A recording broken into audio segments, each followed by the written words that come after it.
蚵仔煎是台湾经典小吃，几乎可说是在台湾各地都可以看见它的踪影，是一种十分普遍的传统美食。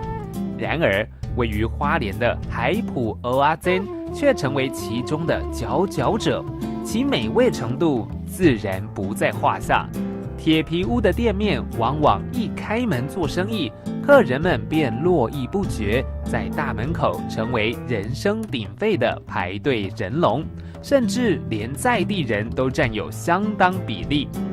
1937年创业至今，除了建立起好口碑，更吸引媒体的注意，成为内外驰名的小吃摊。如此为人津津乐道的店家，来到花莲可别忘了造访哦。